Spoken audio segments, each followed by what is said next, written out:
कबीर केसो केसो कूकिया ना सोइए असार। रात दिवस के कूकने कबूं के सुनै पुकार। कबीर काया कजरी बन भया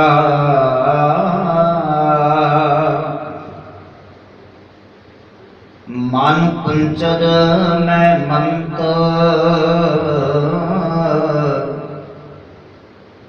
अंकुश ज्ञान रतन है खेवट बिरला संत। कबीर राम रतन मुख पोथरी पारखे आगे खोल। कोई आए मिले गोगाह की ले गो महंगे मोल। कबीर राम नाम जान्यो नहीं पाल्यो कटक कुटुंब। धंधे ही मह मर गयो बाहर भई न बंब। जुग जुग टल जवर सदर तक दे मालक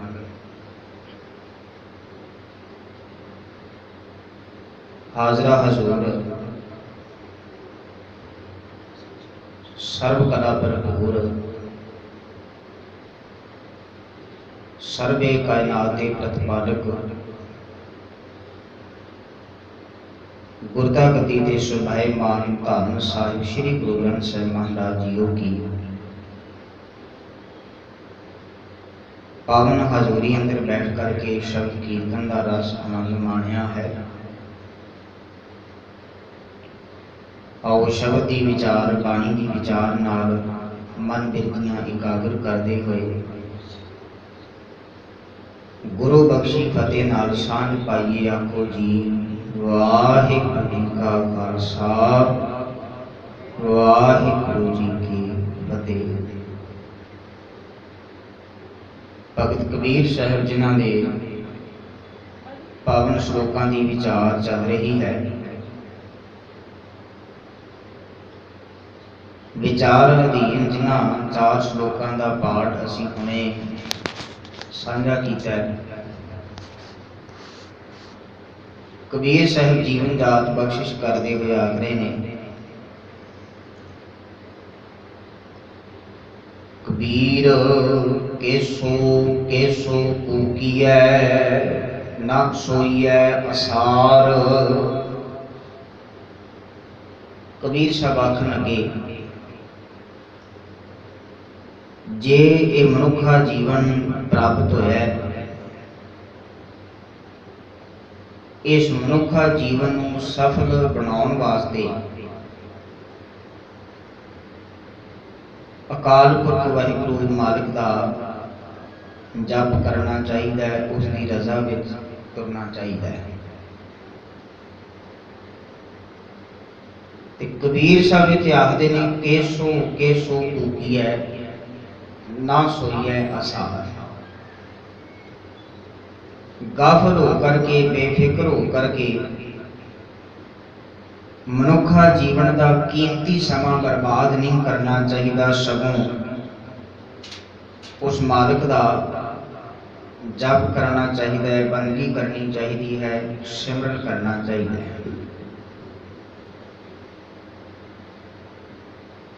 कबीर साहब जी के श्लोक अंदर एक खास जीवन जाच है। सिद्धांतक नुकता जिहड़ा कबीर साहब जी ने पेश किया है, चेता रखना बाणी का यह सिद्धांतक फैसला है कि अकाल पुरख वाहिगुरू मालिक का कोई आकार नहीं है। बाणी विच हजूर उसनूं निरंकार जां निराकार इस अखर नाल संबोधन करते हैं। ओदी कोई तस्वीर नहीं बनाई जा सकती, ओदी कोई मूर्ति नहीं घड़ी जा सकती। जिन्हों गुरु नानक साहब रहमत करते हैं, थापिया ना जाए कीता ना होए। थापिया नहीं जा सकता, किवें जिवें मूर्ति स्थापन की जाती किसी मंदिर अंदर,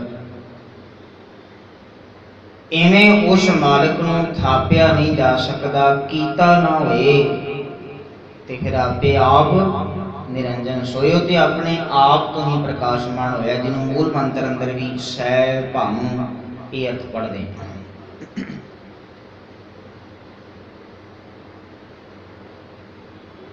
पर जिन्नी को वार भगत कबीर साहब या बाकी गुरु साहबान ने अकाल पुरख वाहिगुरु के आकार या निरंकार होने बारे गल कही है, ते कबीर साहब जी ने इस श्लोक दे विच उन्हां नूं केसो सोहणे केशां वाला, लंबे केशां वाला ये कह करके संबोधन किया है। तो कबीर साहब आखते ने कि केसो केसो भूखी है, उस सोहणे लंबे केशां वाले मालिक प्रभु नूं चेते करना चाहिए, सिमरन करना चाहिए है, ना सोइए आसार गाफल होकर के सोना नहीं चाहिए। मनुख धर्म के कारज वास्ते, धर्मी किरती बनने वास्ते बड़े आलस करता है।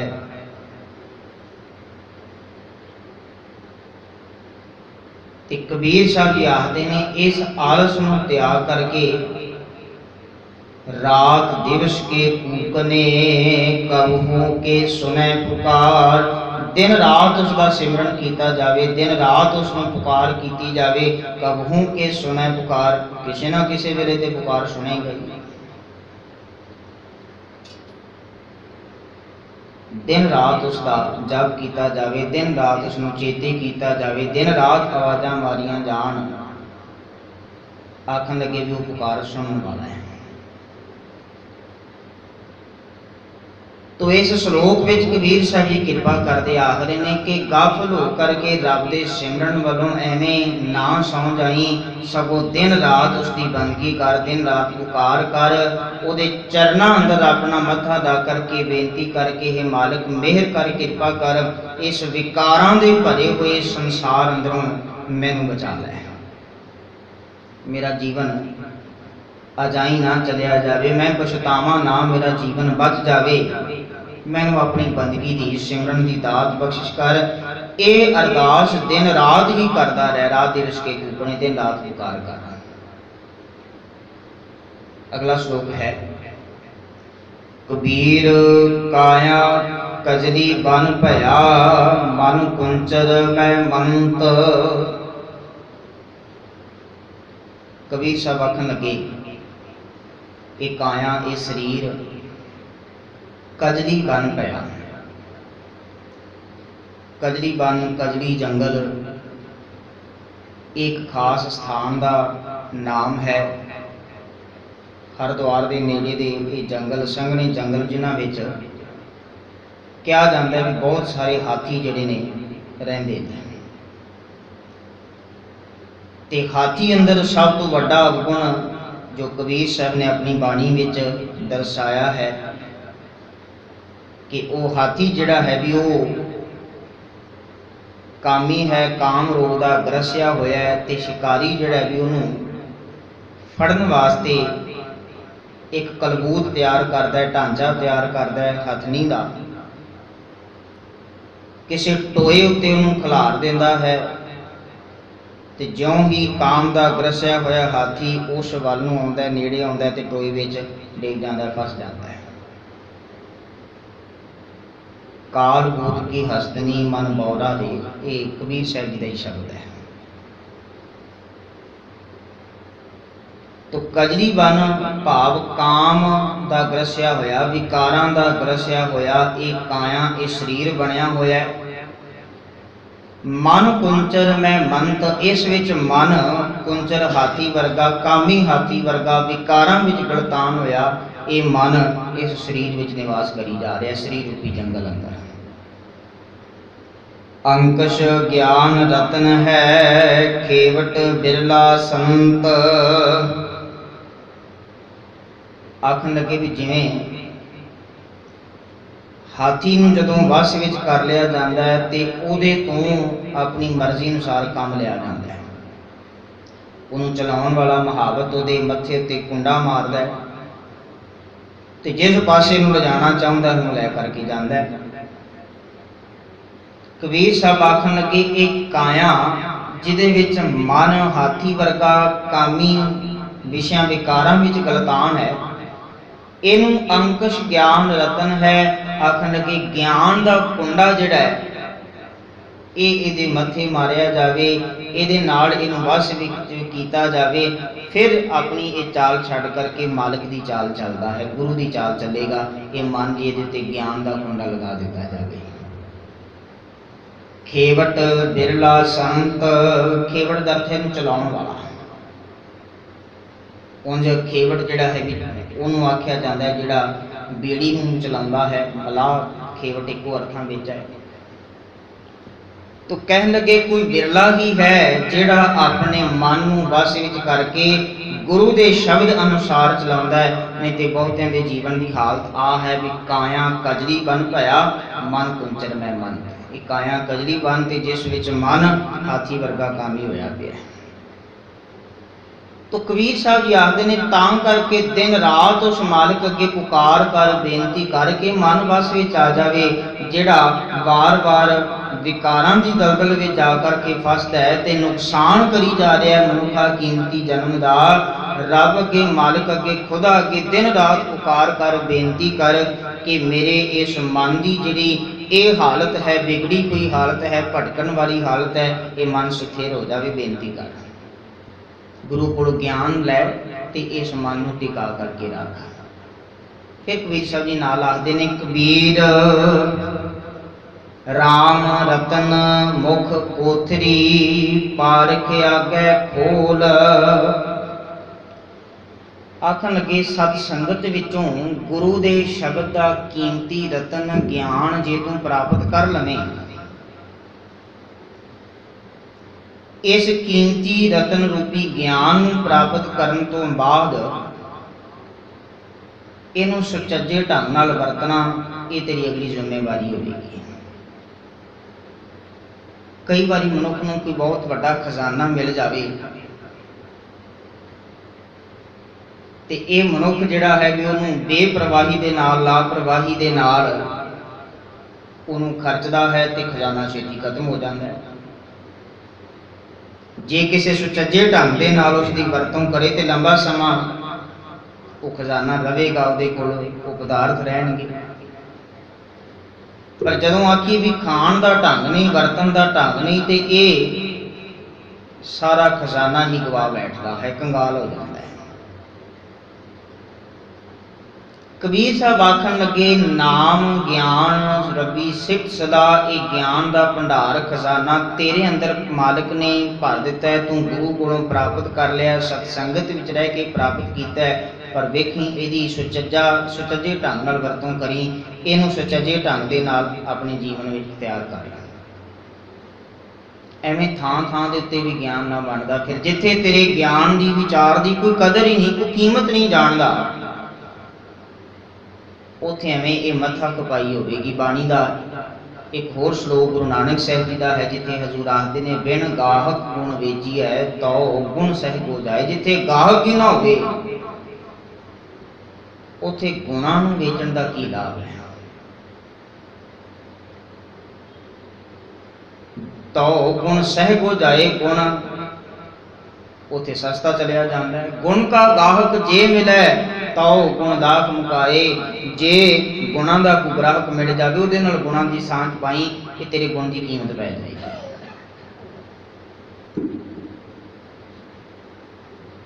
जिन्हां ने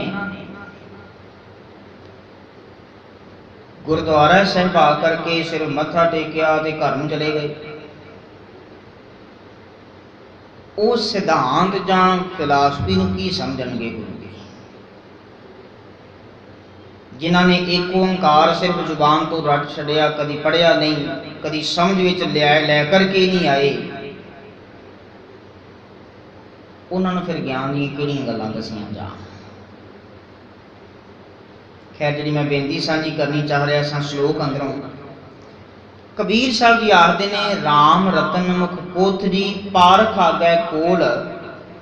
परमात्मा का नाम कीमती रतन है। मालिक ने मेहर करके तेरे मुंह की कोठी विच इसनूं बंद कर दिता है, भाव तेरे अंदर ज्ञान भर दिता है। पर चेता रखी, पारख आगे खोल, जिथे दी कदर कीमत होवे उन्हां अगे जा करके खोलियां में न बनदा फिर। कोई आए मेरे गो गाहकी ले गो महंगे मोल। जे तू इस गल नूं ध्यान विच रखेंगे भी सिर्फ पारख आ गए कोल, कहन लगे भी कोई ग्राहक आके मिल सकता है तो महंगे मुल इसनूं खरीद सकता है। भाव सत संगत तो बिना, सतसंगी जना तो बिना होर किते एवें ना बनदा फिर। इस तेरे ज्ञान की कदर कीमत उन्हां लोकां नूं नहीं है जिहड़े आप इस मेहनत के ढांचे विचों नहीं लंघे, गुण की कदर नहीं करते।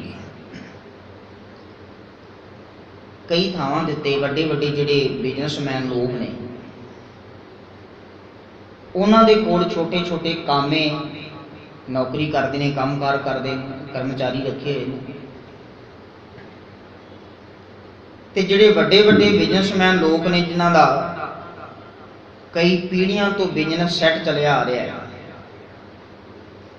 वो की करते हैं भी उन्होंने अगों पुत्र जिहड़े ने भी वो वड्डी कुर्सी ते जा करके बैठ जाएंगे, मेरे प्यो का काम है।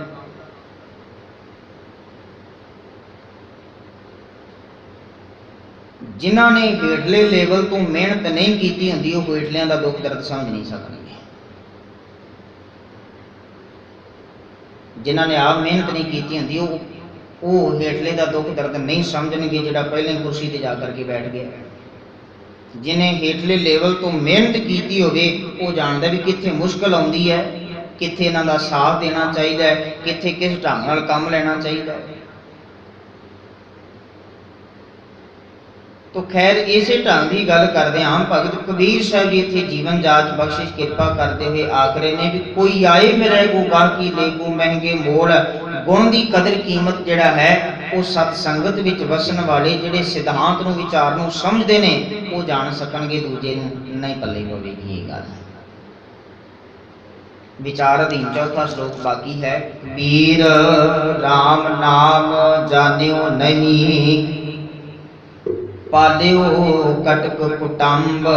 आखणगे रब दे नाम नूं अपने जीवन विच कमाया नहीं, वसाया नहीं, जपिया नहीं, इहदा स्वाद चखिया नहीं, आनंद माणिया नहीं, ते केवल पालियो कटक कुटंब, सिर परिवार पालदा रहा। भाव माइक धंधे इन्हां विच ही खचित रहा है। ते फिर होया की है, धंधे की मह मर गयो, बाहर भई ना बंब। आखन लगे कि ये मनुख जिहड़ा है, जदों डब्बी सिमरन छड्ड करके सिर्फ ते सिर्फ माइक धंधियां दे अंदर खचित रहा है, ये रबी सिमरन विच बंदगी विच नहीं जुड़ सकिया, मालिक दी बंदगी वाला इन्हें कर्म जीवन विच धारण ही नहीं किया। ते कहन लगे भी उदों इसने अपने जीवन के अंदर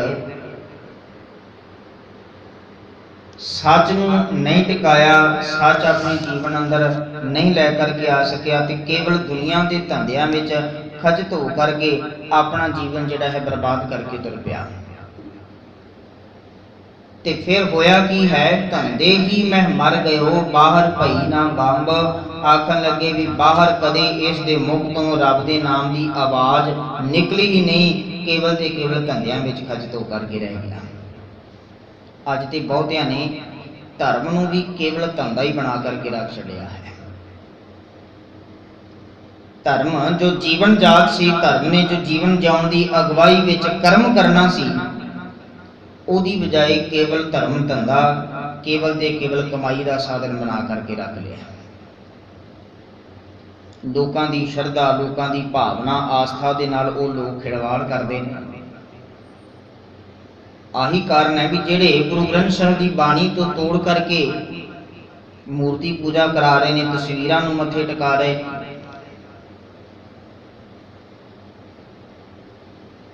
ये उन्हां लोकां ने जिहड़ा है साडी शरधा साडी भावना दे उत्ते इस ढंग दे नाल इहो जिहा जाल बना दिता है कि जीवन के हालात जिहड़े ने वो इस ढंग दे बन गए ने कि अज बहुता सिख जगत जिहड़ा है गुरु नानक की विचारधारा तो पासे होकर के गुरु नानक की तस्वीर बना करके मूर्तिकरण विच प्रवृत्त हो गया है।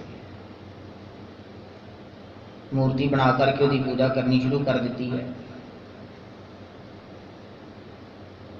तो जिन्ना चिर असीं गुरबाणी के सिद्धांत नूं विचार नूं अपने जीवन में ढालते नहीं हाँ, उन्ना चिर साडे अंदरों ये मनमतां साडे अंदरों ये वहम भरम पखंड दूर नहीं होणगे। तो कबीर साहब तां ये गल समझा रहे ने कि संसार जिन्ना भी है ये अंदर हर एक व्यक्ति एक दूजे नूं वेखा वेखी मंदे चंगे सब कर्म करी जा रहे हैं। अपने जीवन का कोई सच इस कोल नहीं, जीवन का सच्चाई का फैसला इस कोल नहीं, कोई ज्ञान की गल दे जीवन अंदर नहीं। तो इन्हां 4 श्लोकां अंदर कबीर साहब जी ने अज जो जीवन जाच बख्शिश की है तो कबीर साहब जी इसे गल नूं समझा रहे हैं कि मालिक चरनां विच बेनती कर कि जीवन विकारां विच गलतान हुंदा पिया है, ना समझी बेसमझी अज्ञानता जीवन विच आई पई है। दिन रात उहदे अगे पुकार कर तैनूं जीवन दा असल रस्ता सच मिल जावे। विकारां तो पासे हट करके रबी गुणां नूं अपने जीवन विच धारण कर, एक कीमती ज्ञान अपने जीवन अंदर लै करके आ ते इस ज्ञान नूं जिथे लोग समझते होण कदर जानते होण उत्थे सांझ बना। भाव सत्संगत विच रह करके इन्हां गुणां नूं अपने अंदर भी धारण कर ते इन्हां गुणां दे नाल दूजिआं नूं भी रोशना, इन्हां गुणां दे नाल दूजिआं दे जीवन भी अगवाई कर। ये तेरे जीवन की सच्चाई होनी चाहिए है। तो गुरु मेहर करे शब्द नूं जीवन का आधार बना करके, शब्द के सिद्धांत नूं जीवन का आधार बना करके जे असीं जीवन जीईए तो फिर मालिक की मेहर हुंदी है, मालिक की किरपा हुंदी है, बख्शिश हुंदी है। तो विचार अधीन इन्हां 4 श्लोकां अंदर जो केंद्री भाव भगत कबीर साहब जी ने सानू बख्शिश किया है, यही गल कि दिन रात मालिक चरना की अरदास की जाए, बेनती की जाए कि ये जीवन विकारां विच गलतान होकर के एवें अजाई ना चलिया जाए कि मालिक मेहर कर अपनी बंदगी, अपने सिमरन, अपने भजन की सेवा की दात मैनू बख्शिश कर, ताकि उस सेवा सिमरन बंदगी के सदका मेरा लोक सुखिया परलोक सुहेला हो जाए। होइयां बेअंत भुलां दी खेमा आखो जी। वाहिगुरू जी का खालसा, वाहिगुरू जी की फतेह।